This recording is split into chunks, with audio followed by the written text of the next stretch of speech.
इत चंबल उत बेतवा इत रेवा उत टोंस और 36 साल से लरन की रही न कहू हौस।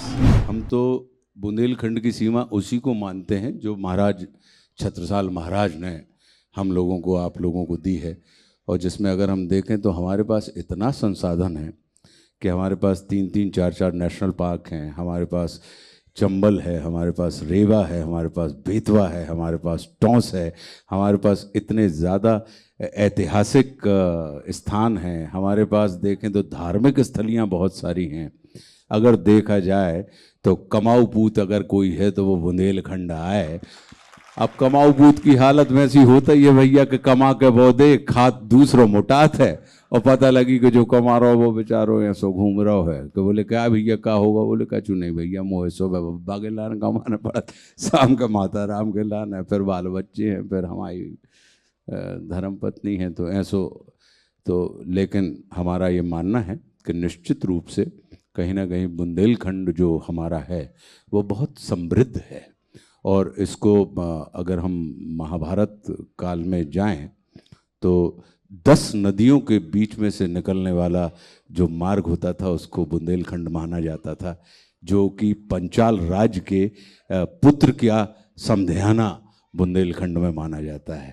तो ऐसा वाला पंचाल राज द्रुपद के पुत्र का समध्याना जिसको आप कहते हैं, तो 10 नदियों के बीच में से निकलते हुए हम कहीं ना कहीं उन अरण्यों में से निकलते हुए हम उस पूरे भूभाग को, तो बहुत चमत्कृत है।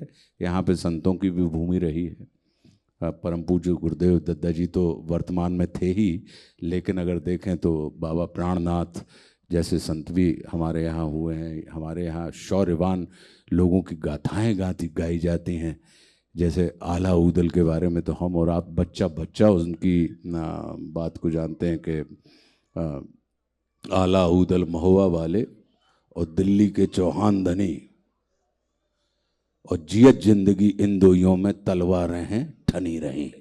वैसी वाली स्थिति रही। जिंदगी के चौहान मतलब पृथ्वीराज चौहान के समय की बात है। तो आपके पास शौर्य भी है, आपके पास धैर्य भी है, आपके पास एक किस्म की दक्षता भी है, और आपके अंदर कहीं ना कहीं स्वप्न देखने की क्षमता भी है। तो मुझे लगता है कि ये सारी चीज़ें सफल होने के लिए आवश्यक होती हैं, जो कि बुंदेलखंड की, और बुंदेलखंड की उत्पत्ति ही ये कहा ही जाता है कि जब महाराज हेमराज ने मातेश्वरी जगत जननी मातेश्वरी को प्रसन्न करने के लिए तपस्या की और माता राम बिल्कुल प्रसन्न नहीं हो रही थी, तो उनने अपनी गर्दन के ऊपर तलवार रखकर उसको काटने का प्रयास किया।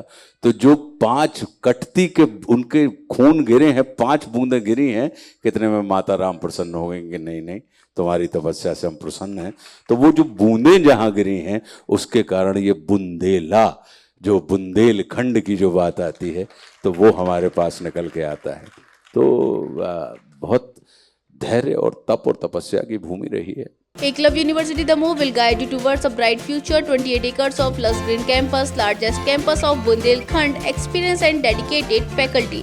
50 future-ready courses taught in 12 different schools, separate courts and ground for sport, fully equipped lab and workshop, safe and fully equipped separate hostel for girls.